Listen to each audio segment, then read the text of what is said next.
बरसात के मौसम में तन्हाई के आलम में मैं घर से निकल आया, बोतल भी उठा लाया। अभी जिंदा हूँ तो जी लेने दे, जी लेने दे, भरी बरसात में पी लेने दे। मीठू जी कुछ शर्म करो, मुझे घर में अकेला छोड़कर यहाँ बैठे पी रहे हो। हरियाली तुम इतने खराब मौसम में घर से बाहर क्यों निकल पड़ी? आसमान पर बहुत गहरे बादल छाए हुए हैं और तुम्हारा अंडा भी तो अकेला होगा। लेकिन हरियाली तो जोरों से रोना शुरू कर देती है। चिड़िया बहन, मैं तुम्हें क्या बताऊं कि मैं कितनी मजबूरी से अपने घर से बाहर निकली हूँ। मैंने बहुत बर्दाश्त कर लिया, लेकिन आज तो मेरे पति ने हद ही कर दी। लफंगे दोस्त उल्लू को ही घर भेज दिया। चिड़िया, तुम्हें तो पता है कि वो उल्लू कितना बड़ा बदमाश है। जंगल की सभी लड़की पक्षियाँ उससे बहुत तंग है। मेरे पति ने उसी के हाथ संदेश भिजवाया कि वो आज घर नहीं लौटेगा, वो अपने आवारा दोस्तों के साथ पार्टी करेगा। चिड़िया बहन, तुम ही बताओ कि मैं कैसे अपने घर में अकेली रह सकती हूँ। भला ये कोई ज़माना है जवान लड़की पक्षी का घर में अकेले रहने का? हरियाली चुप कर जाओ, ये मिठू पहले तो ऐसा नहीं था। जब से इसने कालू से दोस्ती की है तो ये मिठू भी कालू जैसा बन गया है। ये कालू तो न जाने कितने पक्षियों के घर खराब करेगा। लेकिन हरियाली, तुम्हें अपने अंडे को अकेला नहीं छोड़ना चाहिए था। बाहर बरसात शुरू होने ही वाली है। आप ऐसा करो, जाओ, मैं भी आपके पीछे ही आती हूँ। मैं मिठू को ढूंढने में आपकी मदद करती हूँ। फिर हरियाली तोती वहाँ से चली जाती है। हरियाली अभी चिड़िया के घर से निकली ही थी कि बरसात भी शुरू हो जाती है। हरियाली तोती उड़ती उड़ती नदी के पास जाती है। वहाँ मिठू तोता बैठा हुआ था। बरसात के मौसम में तन्हाई के आलम में मैं घर से निकल आया, बोतल भी उठा लाया। अभी जिंदा हूँ तो जी लेने दे, जी लेने दे, भरी बरसात में पी लेने दे। मीठू जी कुछ शर्म करो, मुझे घर में अकेला छोड़कर यहाँ बैठे पी रहे हो। आप अब पिता बनने वाले हो, उस कौवे से दोस्ती छोड़ दो। वो कालू तो अपना घर नहीं बसा सका, भला आपका क्या बसने देगा? इतनी लंबी जुबान है तुम्हारी, लगता है काटनी पड़ेगी। जो मेरे यार के बारे में इतनी बकबक कर रही हो। ऐसे कहते हुए मिठू पास में बड़ा डंडा उठाता है और हरियाली को मारना शुरू कर देता है। मिठू जी मुझे मत मारो, मुझे मत मारो, मैं तो आपके भले के लिए ही कह रही थी। लेकिन मिठू तोता तो बहुत बेरहमी से अपनी पत्नी को पीटता है। तभी वहाँ चिड़िया भी आ जाती है। मिठू बस करो, इतना जुल्म ना करो अपनी पत्नी पर। अपनी पत्नी पर पंख उठाना बुज़दिली की निशानी है। चिड़िया, इसे यहाँ से ले जाओ, नहीं तो ये मेरे पंखों से मर जाएगी। मिठू, तुम्हारी अकल पर तो सच में पर्दा पड़ गया है। अभी भी समय है कि तुम बाज आ जाओ, वरना बाद में पछताओगे। चलो हरियाली बहन, मैं आपको आपके घर छोड़ आऊँ। आपका अंडा अकेला होगा। इसे तो अपने आने वाले बच्चे का कोई एहसास नहीं, लेकिन तुमने तो अपने बच्चे की रक्षा करनी है ना। फिर चिड़िया हरियाली को लेकर उसके घर में छोड़ आती है। फिर मिठू तोता अपने दोस्त कालू के पास दारू पीने चला जाता है। मिठू यार, आज इतनी देर क्यों लगा दी? मैं कब से तुम्हारा इंतजार कर रहा था। यार कफी, क्या बताऊं, वो जो मेरी पत्नी है ना, वो तुम्हारे खिलाफ बातें कर रही थी, लेकिन मैंने भी खूब पिटाई की है उसकी। ये तो तुमने बहुत अच्छा किया। जब तक इन पत्नियों की मार नहीं पड़ती, ये सुधरती नहीं है। मैं तो खुद अपनी पत्नी की बहुत पिटाई करता था, बल्कि मैंने तो उसे अपने घर से भी निकाल दिया। मुझे कहती थी कि आवारागर्दी ना करो। उसे क्या पता कि जिंदगी का असल मजा तो आवारागर्दी करने में ही आता है। मिठू यार, आज दारू हम तुम्हारे घर जाकर पीते हैं। मेरा घर सुरक्षित नहीं है। इतनी बारिश होने के कारण मेरा घर गिर ना जाए, लेकिन तुम्हारा घर तो सुरक्षित है ना? हाँ हाँ कालू यार, मेरा घर सुरक्षित है और मेरा घर तुम्हारा ही तो है। चलो चलो। कालू कौवा तो शैतान पक्षी था। वो तो मिठू की पत्नी पर बुरी नजर रखता था, इसलिए वो मिठू तोते से ऐसा कह रहा था। लेकिन मिठू तोता हर बात कालू कौवे की मानता था। फिर वो दोनों बारिश में मिठू के घर चले जाते हैं। ये आप दोनों यहाँ क्या कर रहे हो? मैं आपको ऐसी हालत में अपने घर में नहीं आने दूंगी। मिठू यार, लगता है तुम्हारी पत्नी पिटाई भूल गई है। मुझे तो लगता है कि हम दोनों को मिलकर इसे सबक सिखाना होगा। रानू चिड़िया जो हरियाली तोती को देखने आई थी और उसे दिलासा देने आई थी, वो ये सब कुछ खिड़की से देख रही थी। अब तो मुझे इन दोनों को सबक सिखाना ही होगा। चिड़िया जल्दी से पुलिस को फोन करती है। तभी पुलिस भी वहाँ आ जाती है और वो मिठू तोते और कालू कौवे को दारू पीते रंगे पैरों पकड़ लेती है।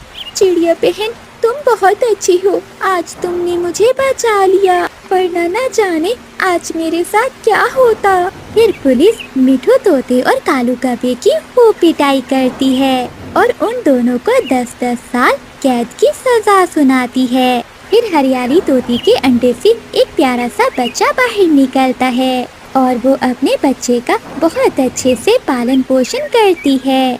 प्यारे दोस्तों, इस कहानी से हमें सीख मिलती है कि बुरे काम का अंत भी हमेशा बुरा ही होता है। कालू जी, तुमने कहा था कि जब ये दुकान अच्छे से चलने लगेगी तो तुम मुझे सोने के झुमके लेकर दोगे। हाँ गौरी, कहा तो था, मगर इतना मुनाफा नहीं हो रहा। तभी मिठू तोता कफों की दुकान पर आता है। कौवे, कालू कौवे, मुझे चाय की पत्ती दे दो। मिठू भैया, ये लो चाय की पत्ती। ये पत्ती बहुत कड़क है, तो भी एक बार इस पत्ती से चाय बनाकर पिएगा तो जिंदगी भर याद रखेगा। मिठू तोता वो चाय की पत्ती लेकर घर चला जाता है। हरियाली, ये कैसी चाय है? क्या इसमें चाय की पत्ती नहीं मिलाई? मिठू जी, 3 बड़े चमचे चाय की पत्ती के मिलाए हैं, परंतु स्वाद ही नहीं है। चाय का स्वाद बनता भी कैसे, क्योंकि लालची कौवे अपनी हर चीज में मिलावट करते थे। वो चाय की पत्ती में पेड़ों के सूखे पत्ते मिलाया करते थे। कालू जी, अब चाय की पत्ती में सूखे पत्ते मिलाने से कोई फायदा नहीं होने वाला। कोई बड़ी मिलावट करनी होगी ताकि मैं मरने से पहले पहले अपने सोने के झुमके ले सकूं। गौरी, ऐसी क्या चीज हो सकती है जिसमें हम जितनी भी मिलावट करें किसी को पता ना चले? कालू जी, मेरा मामा जी भी कई सालों से दुकान चला रहा है। चलो हम मामा जी के पास चलते हैं, वो हमें जरूर कोई अच्छा मशवरा देंगे। फिर गोरी कौवी और कालू कौवा गोरी के मामा के पास जाते हैं। मामा जी, बहुत मिलावट करते हैं हम। 1 मुट्ठी मैं मिलाती हूँ और 2 मुट्ठी मेरे पति जी, लेकिन मुनाफा है कि बढ़ता ही नहीं है। भांजी, क्या तुम चाय की पत्ती में सूखे पत्ते मिलाते हो? हाँ हाँ मामा जी, चाय की पत्ती में सूखे पत्ते, चावल और दालों में कंकरियाँ, दूध में पानी, मगर कुछ खास मुनाफा नहीं होता। हाँ मामा जी, गौरी ठीक कह रही है। आप हमें कोई ऐसा मशवरा दे जिससे हम अमीर हो जाएं। हो। कालू, तुम ऐसा करो कि अपने आटे में मट्टी मिलाना शुरू कर दो, फिर देखना कितना मुनाफा होता है तुम्हें। मट्टी लाओ और गंदम के दाने के साथ उसे पीसते जाओ, ऐसे देखना कितना होता है मुनाफा। ये बात सुनकर कालू कौवा और गोरी कौवी बहुत खुश हो जाते हैं। कालू जी, देखा मेरे मामा जी ने कैसे कमाल का आइडिया दिया है। किसी को पता नहीं चलेगा कि आटे में सारी मट्टी है। अब तो मेरे सोने के झुमके पक्के हुए। फिर कालू कौवा और गोरी कौवी वहाँ से जाते हुए ढेर सारी मट्टी ले जाते हैं। फिर वो दोनों घर जाकर दानों के साथ साथ चक्की में मट्टी को पीसते हैं। अगले दिन वो पति पत्नी मट्टी वाला आटा रखकर दुकान पर बेचने लगते हैं। यार कौवे, मुझे 5 किलो आटा दे दो। कबूतर, खालिस घर का पिसा हुआ आटा है। कबूतर भैया, सभी पक्षियों को बता देना कि हमारी दुकान पर घर का पिसा हुआ खालिस आटा मिलता है। ऐसे वो कौवे हर रोज आटे में मट्टी मिलाकर बेचने लगे। एक दिन कबूतर सोकर उठता है तो उसके पेट में बहुत दर्द था। वो अपनी पत्नी से कहता है, लूसी, मैं मर गया। रात से मेरे पेट में बहुत दर्द है। कबूतर जी, क्या बताऊं, जब से उन कफों से हमने आटा लिया है तब से हमारे पेट में दर्द रुक ही नहीं रहा। आज तो मैं भी पेट के दर्द से मर रही हूँ। अब जंगल में सभी पक्षियों का यही हाल था। सभी पक्षी अपने पेट की दर्द की वजह से अपने अपने घोंसलों में पड़े हुए थे। रानू चिड़िया कबूतर के घर जाती है। अरे कबूतर भैया और लूसी बहन, आप दोनों को क्या हुआ? आप ऐसे घोंसले में क्यों लेटे हुए हैं? फिर कबूतर सारी बात रानू चिड़िया को बताता है। चिड़िया बहन, हम तो शुरू से ही आटे की रोटी बनाकर खाते आए हैं, लेकिन ऐसा पहली बार हुआ है। अब जब से कबूतर जी कफों से आटा लेकर आए हैं तो हमारे पेट का दर्द रुक ही नहीं रहा। तो इसका मतलब है लूसी कि वो कफे आटे में मिलावट कर रहे हैं। मुझे खोज करनी होगी। फिर रानू चिड़िया रात को कफों के घर के बाहर छुपकर बैठ जाती है। कालू, कालू पति जी, कहाँ है मेरे सोने के झुमके? हो, गौरी, ये मट्टी आटे के साथ पीस दो। फिर देखना, कुछ ही महीनों में हम जंगल के सबसे अमीर पक्षी बन जाएंगे। कालू जी, आज तो मैं आटे में ढेर सारी मट्टी मिला दूंगी। रानू चिड़िया खिड़की से सब कुछ देख लेती है। अच्छा, तो ये बात है, पक्षियों के पेट में दर्द नहीं होगा तो और क्या होगा? ये दुष्ट कौवे आटे में ये मट्टी पीस पीस कर मिला रहे हैं। दूसरे दिन रानू चिड़िया पुलिस के पास जाती है और सारी बात बताती है। पुलिस, वो हर चीज में मिलावट करते हैं, यहाँ तक कि चाय की पत्ती में सूखे पत्ते भी मिलाते हैं और आटे में मट्टी मिलाते हैं। चिड़िया, उन दुष्ट कौवों को पकड़ना होगा। फिर पुलिस जाती है और कौवों की हर चीज चेक करती है। पुलिस, क्या हुआ है? कौवी, तुम्हारी दुकान की हर चीज में मिलावट है। मिलावट करने पर तुम दोनों को गिरफ्तार किया जाता है। फिर कालू कौवे और गोरी कौवे को पुलिस वहाँ से ले जाती है और उन्हें उल्टा लटकाकर खूब पिटाई लगाती है। कुछ दिनों के बाद जंगल में बहुत तेज तूफान आ जाता है। हवा बहुत तेज थी। चिड़िया और कौवों के घर पुराने थे। तेज हवा से उन दोनों के घर टूट जाते हैं। कालू जी, ये क्या हुआ? हमारा घर टूट गया है। अब हम कहाँ रहेंगे? चिड़िया का घर भी टूट गया है। सबके घर टूट गए हैं। अब देखते हैं कि चिड़िया क्या करती है। उड़ते उड़ते वो लकड़हारा कबूतर बहुत थक गया था। उसने अभी दूसरे जंगल में अपने घर भी जाना था। वो भूखा भी था और थका हुआ भी। वो थक हार कर एक पेड़ पर बैठ जाता है। ऐसी रात में भूखे पेट उड़ना बहुत मुश्किल है। अब मैं कैसे घर में जाऊं? मैं ऐसा करता हूँ, आज की रात यहीं किसी पक्षी के घर में गुजार लेता हूँ और सुबह होते ही अपने घर चला जाऊंगा। वो ऐसे सोचते हुए पास में एक घर पर जाता है और दरवाजे पर दस्तक देता है। आधी रात को इस समय कौन आ गया है? हमारी नींद खराब कर दी है। गौरी, मैं देखता हूँ। दस्तक फिर से होती है। आ रहा हूँ, क्या दरवाजा तोड़ोगे? फिर कालू कौवा दरवाजा खोलता है। हाँ जी, बताओ किससे मिलना है? मैं एक गरीब लकड़हारा पक्षी हूँ। पक्षियों के घर की मुरम्मत करता हूँ। मैं अपने जंगल जा रहा था कि मुझे रात हो गई। ये सुनकर गोरी कौवी भी बाहर आ जाती है। अच्छा, अब जल्दी से बताओ, हम क्या करें? क्यों इस समय हमारी नींद खराब करने आए हो? आप आज की रात अपने घर में रख ले क्या तुम्हें? और तुम भूखे भी होगे, तुम्हें भोजन भी दे दे। जी जी कवि बहन, मैं ऐसा ही कहने वाला था। तुम्हारे जैसे भिखारी रोज आते हैं यहाँ। चले भाग यहाँ से, फराडिया कहीं का। ऐसा कहते हुए गोरी और कालू दरवाजा बंद करके अपने घर के अंदर चले जाते हैं। ये तो बहुत बुरे पक्षी थे। फिर वो लकड़हारा कबूतर किसी और पक्षी के घर की तलाश में उड़ता है। थोड़ी ही दूर उसे एक और घर दिखाई देता है। वो वहाँ जाता है और दस्तक देता है। वो घर रानो चिड़िया का था। चिड़िया अपनी बेटी गुड़िया के साथ घोंसले में सोई हुई थी। लकड़हारा कबूतर फिर से दस्तक देता है। मम्मा, उठिए उठिए मम्मा, बाहर कोई है। अच्छा गुड़िया, मैं देखती हूँ। आप कौन हैं और इस समय यहाँ क्या कर रहे हैं? मैं अपने घर जा रहा था कि रात हो गई। मैं भूखा भी हूँ और आश्रय भी चाहता हूँ। आप अंदर आ जाएं। फिर चिड़िया उस लकड़हारे पक्षी को अपने घर में ले जाती है, उसे भोजन देती है। अब बताएं, आप यहाँ क्या करने आए थे? मैं यहाँ अपनी बहन से मिलने आया था। मेरी बहन बीमार थी। मैं उसे देखने गया था कि घर जाते हुए रात हो गई। मैं एक लकड़हारा पक्षी हूँ। कबूतर भैया, आप इसे अपना घर ही समझें, भोजन खाएं और सो जाएं। वो लकड़हारा पक्षी रात चिड़िया के घर में ही गुजारता है। अगली सुबह होते ही वो जाने की तैयारी करता है। चिड़िया बहन, आप बहुत अच्छी हैं। आपने मुझ अजनबी पर विश्वास किया और मुझे भोजन भी दिया। अगर कभी काम हुआ तो मुझे जरूर याद करना। कबूतर भैया, मैं कभी किसी की मदद लालच में आकर नहीं करती। आप मुसीबत में थे, हमें हमेशा मुसीबत में दूसरों की मदद करनी चाहिए। ऐसे वो लकड़हारा पक्षी अपने घर की ओर चला जाता है और रानू चिड़िया अपनी बेटी गुड़िया के साथ भोजन की खोज में निकल जाती है। कुछ दिनों के बाद जंगल में बहुत तेज तूफान आ जाता है। हवा बहुत तेज थी। चिड़िया और कौवों के घर पुराने थे।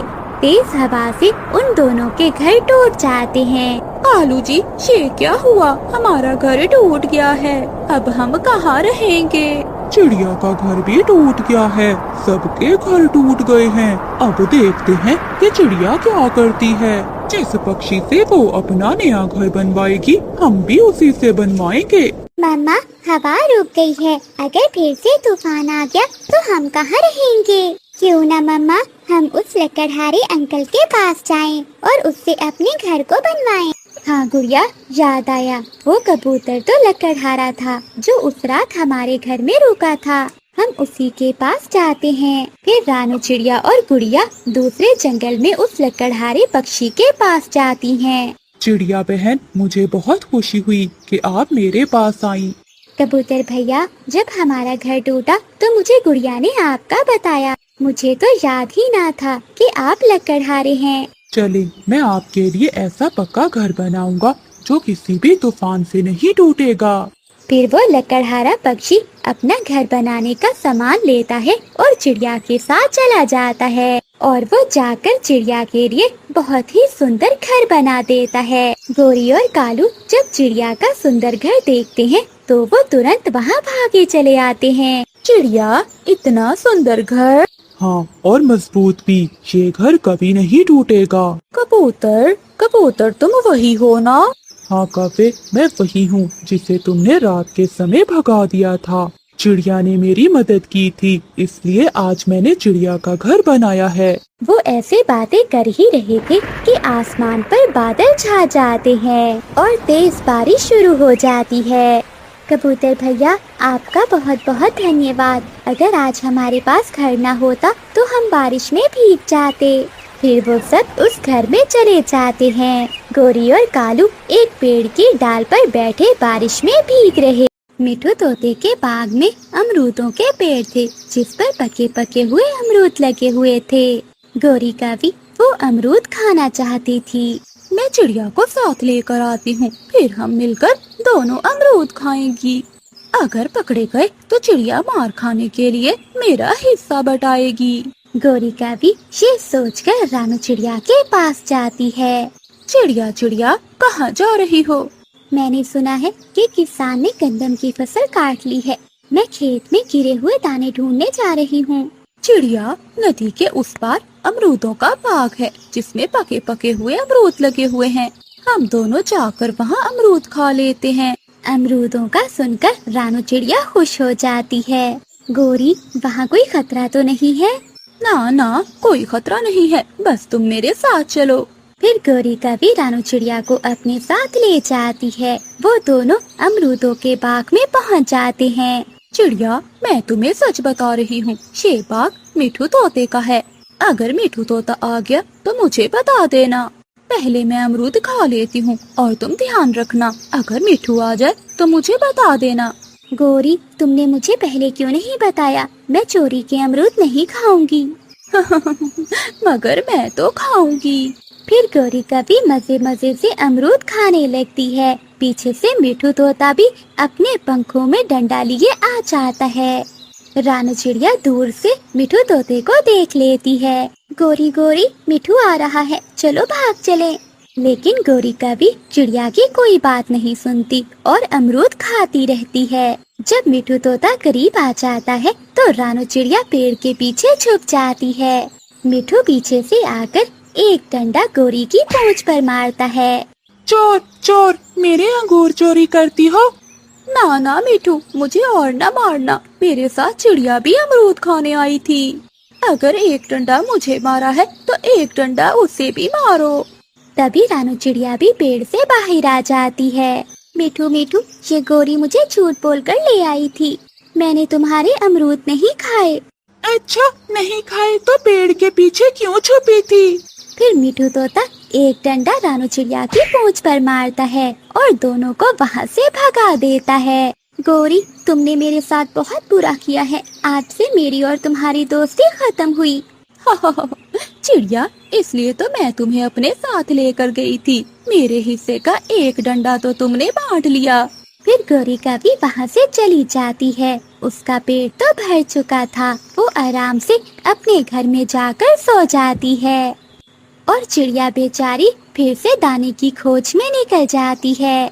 अभी कुछ ही दिन गुजरे थे कि रानू चिड़िया गोरी से अपना बदला लेने का सोचती है। चिड़िया एक दिन चील के पास जाती है। चील दी, एक कौवी हर रोज शाम के बाद आकर आपकी मकई की फसल खाती है। कौन है चिड़िया वो कौवी, उसे मेरे पास लेकर आओ। ठीक है चील दी, मैं कल उसे ले आऊंगी, मगर आप उसे ही मारना, मुझे ना कुछ कहना।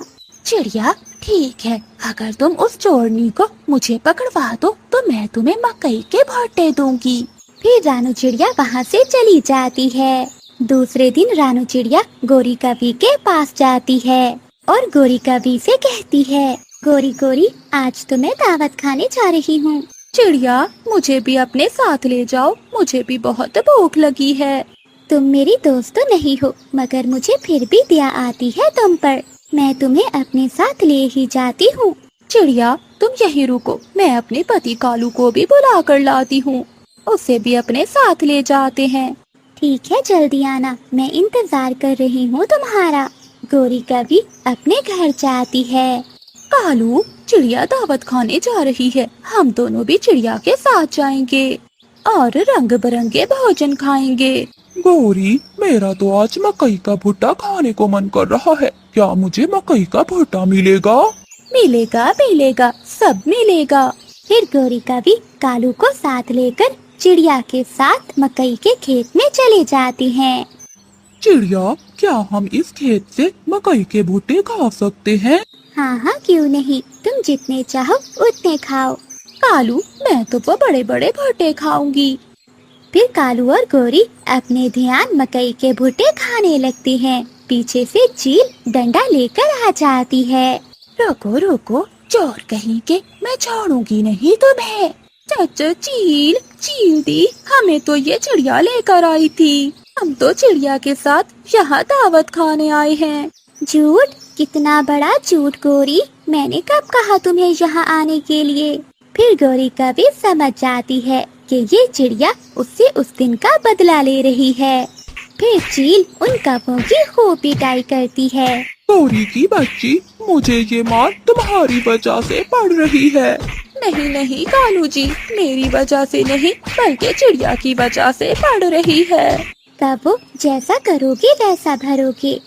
ऐसा कहते हुए रानू चिड़िया वहाँ से चली जाती है और वो दोबारा उन कौवों से बात नहीं करती।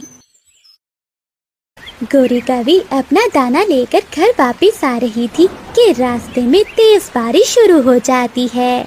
ऐसी तेज बारिश में उड़ना बहुत मुश्किल है, मैं ऐसा करती हूँ, सामने वाले घर में जाकर आश्रय ले लेती हूँ। गोरी कौवी सामने पेड़ पर बने हुए घर पर जाती है। घर का दरवाजा खुला था। कोई है घर में? अंदर से कोई भी आवाज नहीं आती। तभी गोरी कौवी घर के अंदर चली जाती है। अरे, इस घर में तो कोई भी नहीं है, चलो मेरे लिए तो अच्छा ही हुआ, अब मैं बारिश से बच जाऊंगी।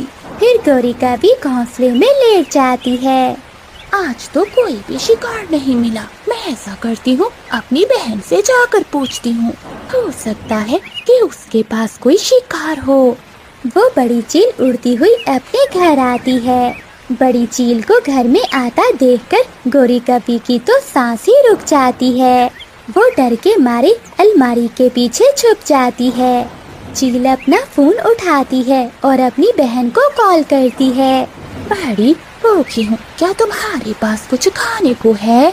छोटी, मैं तोते के घर की ओर जा रही हूँ, तुम भी आ जाओ। क्या तोते के घर में क्या छोटा बच्चा है? हाँ, तुम जल्दी से आओ, हम दोनों बहनें मिलकर तोते के घर में जाती हैं। गोरी कभी अलमारी के पीछे छुपी हुई चील की सारी बातें सुन रही थी। चील फोन रखती है और अपने घर से निकल जाती है। अरे, ये चील तो छोटे मिट्ठू को खाने जा रही है, मुझे कुछ ना कुछ तो करना होगा। गोरी कभी फोन उठाती है और कालू का नंबर मिलाती है। कालू कौवा अपना मोबाइल साइलेंट पर लगाकर आराम से अपने घोंसले में सो रहा था। अरे, ये कालू जी फोन क्यों नहीं उठा रहे? अब मैं क्या करूं? हाँ, चिड़िया को फोन करती हूँ, वो तोते के पड़ोस में रहती है, वो जरूर छोटे मिट्ठू को बचा लेगी। फिर गोरी कभी रानू चिड़िया को कॉल मिलाती है। चिड़िया, चिड़िया बहन, छोटे मिट्ठू को बचा लो, छोटे मिट्ठू को बचा लो। ऐसा कहते ही फोन कट हो जाता है। अरे, ये बैटरी भी अभी खत्म होनी थी। गोरी, क्या हुआ छोटे मिट्ठू को? मुझे तो कुछ भी समझ नहीं आ रही कि गोरी कहाँ है और क्या बात कर रही है। फिर रानू चिड़िया अपने घर से निकलती है और तोते के घर की ओर जाती है। छोटे मिट्ठू, आपके मामा बाबा कहाँ हैं? आंटी, मेरे मामा और पापा दूसरे जंगल से दाना लेने गए हुए हैं। बेटा, आप मेरे साथ चलो, जल्दी करो। फिर रानू चिड़िया छोटे मिट्ठू को अपने साथ ले जाती है। बड़ी, मैं आ गई। छोटी चील भी अपनी बड़ी बहन के पास आ जाती है। फिर वो दोनों चीलें तोते के घर की ओर उड़ती हैं। गोरी भी मौका पाकर चील के घर से निकलती है। मिट्ठू जी, कब हम यहाँ से निकलेंगे? मुझे अपने बबलू की चिंता हो रही है। चिंता तो मुझे भी हो रही है। हमें ऐसे ही बारिश में उड़ना होगा, क्योंकि इस मौसम की बारिशें जल्दी नहीं रुकती। मिट्ठू और हरियाली के लिए तेज बारिश में उड़ना बहुत मुश्किल था, लेकिन वो अपने छोटे मिट्ठू के लिए उड़ते हैं। तोते के घर में कुछ भी ना देखकर दोनों चीलें बहनें उदास हो जाती हैं। छोटी, मैं अभी थोड़ी देर पहले अपनी आँखों से देख कर गई हूँ, छोटा मिट्ठू अकेला बैठा हुआ था। बड़ी, वो अब कहाँ जा सकता है? फिर गोरी कभी मिट्ठू तोते के घर आती है और बाहर से दरवाजा बंद कर देती है और शोर मचाने लगती है। चील, चील, पक्षियों, मैंने यहाँ चील को बंद कर दिया है। मिट्ठू तोता और हरियाली तोती भी वहाँ पहुँच जाते हैं। गोरी, कहाँ है चील? तुम्हारे घर में। मेरा छोटा मिट्ठू, मेरा बेटा, मेरे बेटे को वो चील खा गई होगी। खिड़की से चील बोलती है। हमें जाने दो काफी, यहाँ कोई भी नहीं है, ये घर तो खाली है। फिर हमारा बेटा कहाँ गया होगा? मिट्ठू, मैंने चिड़िया को पहले ही फोन कर दिया था, लगता है चिड़िया छोटे मिट्ठू को अपने साथ ले गई है। तुम चिंता ना करो, छोटा मिट्ठू ठीक होगा। गौरी, हम वादा करती हैं, हमें बाहर निकाल दो, हम दोबारा यहाँ कभी नहीं आएंगी और ये जंगल छोड़कर दूर चली जाएंगी। मुझसे पक्का वादा करना, फिर ही मैं तुम्हें बाहर निकालूंगी। फिर वो चीलें वादा करती हैं और गोरी कभी घर का दरवाजा खोल देती है। वो चील बहनें वहाँ से भाग जाती हैं। मिट्ठू, चलो हम चिड़िया के पास चलते हैं। फिर वो तीनों चिड़िया के घर जाते हैं। छोटा मिट्ठू चिड़िया के पास बैठा हुआ था। अपने बेटे को सुरक्षित देखकर मिट्ठू तोता और हरियाली तोती खुश हो जाते हैं और गोरी कभी का शुक्रिया अदा करते हैं। गोरी, तुमने बहुत अच्छा किया जो ठीक समय पर ठीक फैसला किया। इससे तुमने अपनी जिंदगी भी बचाई और छोटे मिट्ठू की भी।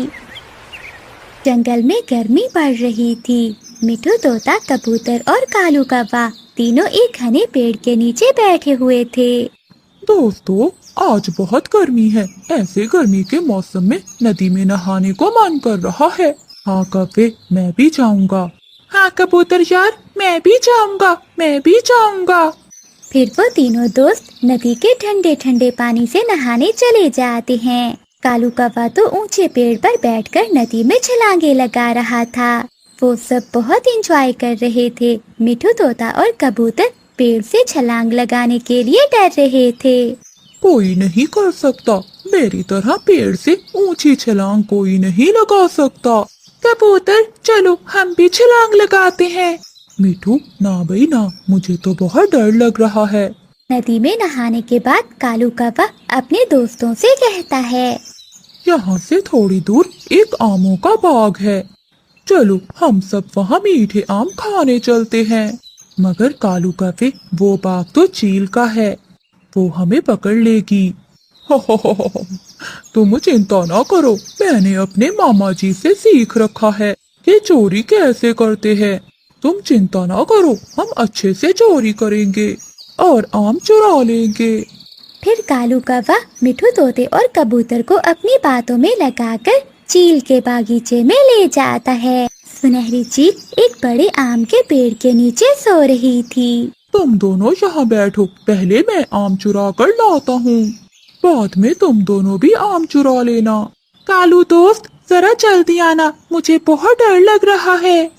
फिर कालू कौवा चुपके से जाता है और 2-3 आम चुरा लेता है। चील की आंख भी खुल जाती है। कौन कौन है पेड़ के ऊपर? चील की आवाज सुनते ही वो तीनों दोस्त वहाँ से भाग जाते हैं। वो सारे दोस्त दूर जाकर रुकते हैं। बच गए दोस्तों, हम बच गए। यार कफे, अब हमें एक एक आम दे दो। ना कबूतर ना, ये आम मैंने चुराए हैं, ये आम मैं ही खाऊंगा। एक मेरा और एक मेरी पत्नी का। फिर कालू कौवा वो आम लेकर अपने घर की ओर चला जाता है। फिर मिठू तोता और कबूतर बहुत नाराज होते हैं। वो भी अपने घर की ओर चले जाते हैं। जब वो दोनों चिड़िया के घर के पास से गुजरते हैं तो चिड़िया उन्हें आवाज देती है, मिठू और कबूतर भैया यहाँ आए, मेरी बात सुने। रानू चिड़िया की आवाज सुनकर मिठू तोता और कबूतर चिड़िया के घर जाते हैं। मिठू भैया और कबूतर भैया ये लो, ये आम खा लो। परंतु चिड़िया बहन, ये आम कहाँ से आए? मिठू भैया, ये आम मुझे चील दी देकर गई हैं और उन्होंने ही कहा था कि ये आम मैं अपने दोस्तों को भी दे दूं। ये सुनकर मिठू तोता और कबूतर बहुत शर्मिंदा होते हैं। चिड़िया बहन, हमें माफ कर दो, हमसे आज बहुत बड़ी गलती हो गई। हम कफे की बातों में आकर चील के बाग से आम चोरी करने चले गए। मिठू और कबूतर, तुमने अच्छा नहीं किया। तुम तो जानते हो कि वो चील हमारे जंगल के पक्षियों की रक्षा करती है। अगर चील को पता चल जाता कि आप दोनों बाग की चोरी कर रहे हो तो हमारी कितनी बेइज्जती होती और वो कभी फिर से हमारे जंगल के पक्षियों पर विश्वास नहीं करती। फिर मिठू तोता और कबूतर चिड़िया से वादा करते हैं कि वो दोबारा कभी चोरी नहीं करेंगे। उधर गौरिका भी चोरी का आम खाकर बहुत खुश थी। कालू जी, मुझे अब कोई चिंता नहीं है, तुम तो बहुत अच्छे चोर बन गए हो। कालू जी, अब तो हम 2-2 चोरियां करेंगे, एक तुम और एक मैं। कोरी, मिठू और कबूतर भी मेरे साथ थे, मगर वो डर कर भाग गए, लेकिन मैंने फिर भी चोरी की और कामयाब हो गया। कालू जी, ये आम बहुत स्वादिष्ट हैं, कल फिर से जाकर आम चुरा कर लाना।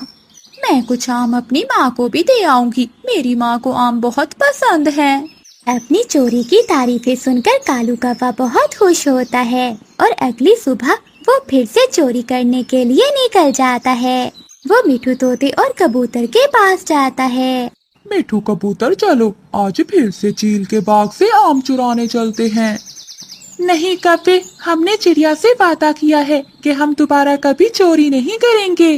डर गए, मिठू और कबूतर डर गए। मैं तो चला चोरी करने, तुम दोनों यहाँ बैठकर सूखा दाना खाओ। कालू कौवा चील के बागीचे में चला जाता है। वो ढेर सारे आम तोड़ता है। वो कच्चे आम भी तोड़ता है वो नीचे आम का ढेर लगा देता है। पीछे से चील भी आ जाती है और वो कालू कौवे को पकड़ लेती है और एक पेड़ से बांध देती है। चील दी, मुझे छोड़ दो, मुझे छोड़ दो। फिर चील एक डंडे से कालू कौवे की खूब पिटाई करती है। गोरी गोरी जल्दी जाओ, कालू पकड़ा गया है। चील दी के बाग से आम चुराते हुए कालू कौवा पकड़ा गया है। क्या? ये तुम क्या कह रही हो चिड़िया?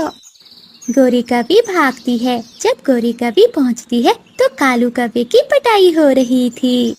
चील दी, माफ कर दो मेरे कालू जी को। मेरे कालू जी फिर कभी चोरी नहीं करेंगे। हाँ चील दी, मुझे माफ कर दो, मैं भूल के भी यहाँ नहीं आऊँगा। फिर चील कालू कौवे को छोड़ देती है। तुम दोनों सुन लो, अगर मुझे दोबारा यहाँ दिखाई दिए तो मैं तुम दोनों को जान से मार दूंगी। फिर गोरी कौवी कालू कौवे को लेकर वहाँ से उड़ जाती है। गोरी कौवी मुन्नी कौवी की सौतेली माँ थी और पिंकी कौवी मुन्नी कौवी की सौतेली बहन थी। जब मुन्नी के बाबा काम पर चले जाते तो गोरी कौवी मुन्नी पर बहुत अत्याचार करती। गौरी, मैं काम के लिए दूसरे जंगल जा रहा हूँ, मेरे बाद मेरी मुन्नी का ध्यान रखना। बहुत अच्छे से ध्यान रखती हूँ मैं मुन्नी का, तभी तो खा खा कर मोटी हो गई है। बताओ मुन्नी अपने बाबा को। जी पिताजी, मम्मा मेरा बहुत ख्याल रखती हैं। फिर मुन्नी कौवी का बाबा कालू कौवा वहाँ से चला जाता है। अरे अब तुम यहाँ बैठी बैठी क्या कर रही हो? चलो चलकर मेरे कमरे की सफाई करो। फिर मुन्नी कौवी अपनी बहन पिंकी कौवी के कमरे की सफाई करने लगती है। मुन्नी, अगर पिंकी का कमरा साफ हो गया तो मेरे लिए चाय बना कर लाओ। हाँ मम्मा, मैं अभी बना कर लाती हूँ। मम्मा नहीं, सौतेली मम्मा। मुझे अपनी मम्मा अपने पिता के सामने ही कहा करो। मैं तो बस अपनी पिंकी की मम्मा हूँ, तुम्हारी तो मैं सौतेली माँ हूँ। जी सौतेली माँ। फिर मुन्नी कौवी रसोई में जाती है। वो अपनी माँ के लिए चाय बनाती है। जब मुन्नी कौवी अपनी माँ के लिए चाय बना कर लाती है तो पिंकी कौवी अपना पंख आगे कर देती है। मुन्नी कौवी पंख टकराने से गिर जाती है और गरम गरम चाय मुन्नी के पंख पर गिर जाती है। गोरी कौवी को मुन्नी पर बहुत गुस्सा आता है और वो उसे मारने लगती है। कप भी तोड़ दिया और चाय भी गिरा दी, अंधी होकर चलती हो हर समय। सौतेली माँ, मुझे मत मारो। वो तो पिंकी बहन ने मेरे सामने अपना पंख कर दिया था। मम्मा, ये झूठ बोल रही है, ये झूठ बोल रही है। मैंने कब ऐसा किया? देख कर चला करो, वरना मैं तुम्हारे पंख काट दूंगी। मुन्नी कौवी की सौतेली माँ जैसे उसे कहती वो वैसा ही करती, क्योंकि वो अपनी सौतेली माँ से बहुत डरती थी। रात का समय था। मुन्नी कौवी पिंकी के घोंसले में बैठ जाती है।